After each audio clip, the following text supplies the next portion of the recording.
ओम दुर्गाय नमः। जय दुर्गा माता की। श्री दुर्गा सप्तशती 12वां अध्याय देवी चरित्रों के पाठ का महात्म्य। देवी बोली, जो पुरुष एकाग्र होकर इन स्तोत्रों से नित्य मेरी स्तुति करेगा उसकी सभी बाधाएं मैं निसंशय नाश कर दूंगी।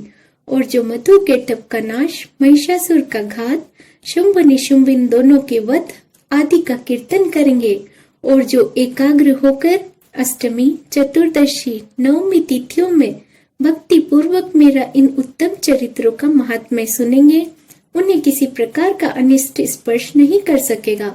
न पापों से उत्पन्न आपत्तियां उन्हें दुखी कर सकेगी, न दरिद्रता प्राप्त होगी, न प्रिय का वियोग होगा, शत्रु का भय नहीं होगा, लुटेरे और राजा से भी कोई भय नहीं रहेगा, न शस्त्रों से, न अग्नि से, न जल राशि से भय कभी भी न होगा। इसलिए मेरा महात्म्य एकाग्रचित्त होकर पढ़ना चाहिए एवं भक्ति से सदा सुनना चाहिए। मेरा चरित्र परम मंगलदायक है। महामारी से उत्पन्न सभी उपद्रवों को तथा तीनों तापों को मेरा महात्म्य शांत कर देता है। मेरे जिस मंदिर में मेरा यह महात्म्य पढ़ा जा रहा हो उस स्थान को मैं कभी त्याग नहीं करती। वहाँ मेरा सदा सन्निधान रहता है। बलिदान, पूजा, अग्निहोत्र एवं महोत्सव में इस मेरे सारे चरित्र का पाठ करे और श्रवण करे। इस प्रकार विधि जानकर अथवा बिना जाने बलि, पूजा, हवन आदि से जो कुछ भी करेगा उसे मैं प्रीति पूर्वक ग्रहण कर लेती हूँ। शरद काल में मेरी वार्षिक महापूजा की जाती है। उस अवसर पर जो मेरे इस महात्म्य को भक्ति के साथ सुनेगा उसकी सभी बाधाएं निर्वृत्त हो जाएगी और वह धन, धान्य, पुत्र आदि से संयुक्त हो जाएगा। मेरी उस पर कृपा होगी, इसमें संशय नहीं। मेरे इस महात्म्य को, मेरी उत्पत्ति की पवित्र कथाओं को एवं युद्ध में मेरे पराक्रम को जो मनुष्य सुनेगा वह सर्वथा निर्भय हो जाएगा। मेरे महात्म्य सुनने वाले मनुष्यों के शत्रु नष्ट हो जाते हैं, कल्याण प्राप्त होता है और कुल आनंदित रहता है। सभी शांति कर्मों में स्वप्न देखने पर, ग्रहों की दारुण पीड़ा होने पर मेरा महात्म्य श्रवण करे, उसके सभी उपद्रव शांत हो जाते हैं। ग्रहों की दारुण पीड़ाएं निवृत्त हो जाती है। मनुष्य का देखा हुआ बुरा स्वप्न सुख स्वप्न हो जाता है। बाल ग्रहों द्वारा पीड़ित बालकों के लिए यह महात्म्य शांतिदायक है। मनुष्यों में फूट हो जाने पर यह महात्म्य मित्रता कराने में परम उत्तम है। सभी दुराचारियों के बल का भली भांति नाश कर देता है। पढ़ने से ही राक्षस, भूत, पिशाच आदि का नाश हो जाता है और मेरा यह सारा महात्म्य मेरी सन्निधि प्राप्त करा देता है। पुष्प, अधैर्य, दीप, धूप, गंध तथा उत्तम दीपों द्वारा मेरे पूजन से, ब्राह्मणों को भोजन कराने से, होम से, प्रतिदिन के अभिषेक से और भी अनेक प्रकार के भोगों के दान से वर्ष भर जो मेरे अर्पण करके आराधना करते हैं, इससे जो मुझे प्रसन्नता होती है वही प्रसन्नता मेरे इस महात्म्य के एक बार सुनने से ही हो जाती है। इसे सुनते ही सब पाप नष्ट हो जाते हैं, फिर आरोग्य प्राप्त हो जाता है। मेरी उत्पत्तियों का कीर्तन तो सभी भूतों की रक्षा करता है।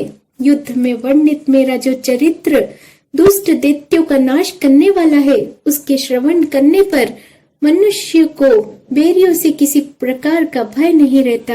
हे देवतागण, तुम लोगों ने जो मेरी स्तुतियां की है वह ब्रह्म ऋषियों ने जो की है और ब्रह्मा जी ने जो की है वे सभी मंगलमय बुद्धि देती है। वन में शून्य स्थान पर अथवा वन की अग्नि से घिर जाने पर, शून्य स्थान में डाकुओं से घिर जाने पर, शत्रुओं द्वारा पकड़े जाने पर अथवा वन में शेर, चीता, जंगली हाथियों के पीछा करने पर, क्रोध में आकर राजा ने वध की आज्ञा दे दी हो या कैद में पड़ गया हो अथवा महासमुद्र में जहाज पर बैठे जाने के बाद भारी तूफान आ जाए, उससे जहाज डगमगाने लगे, ऐसे अवसर पर घोर संग्राम में शस्त्रों का प्रहार होने लग जाए, सब प्रकार की बाधाएं पड़ रही हो, किसी महापीड़ा से व्याकुल हो, इस प्रकार की सभी घोर विपत्तियों से इस मेरे चरित्र का स्मरण करने वाला पुरुष छूट जाता है।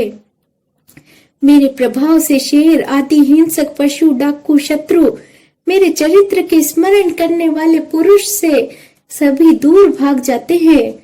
ऋषि बोले, इतना कहकर भयंकर पराक्रम वाली भगवती चंडिका सभी देवताओं के देखते देखते वहां पर अंतर ध्यान हो गई।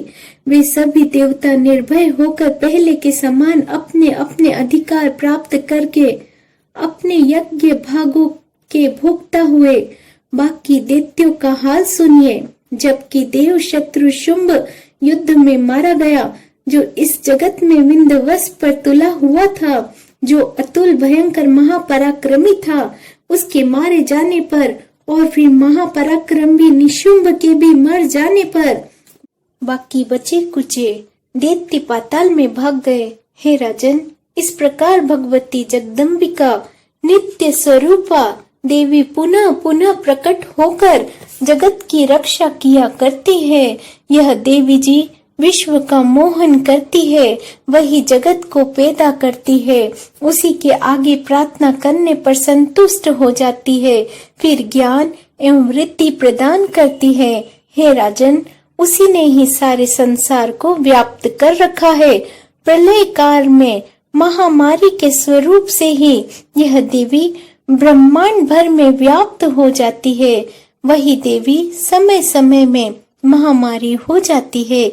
अजन्मा होते हुए भी वह सृष्टि रूप हो जाती है। वह सनातनी देवी समय समय पर प्राणियों की स्थिति किया करती है।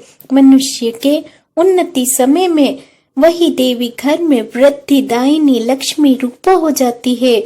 वही अभाव के समय विनाश के लिए अलक्ष्मी भी बन जाती है। पुष्प, धूप, गंध आदि सामग्रियों से पूजी हुई फिर स्तुति करने पर यही देवी धन, पुत्र, धर्म में मति, शुभ गति आदि प्रदान करती है। जय दुर्गा माता की। ओम दुर्गाय नमः।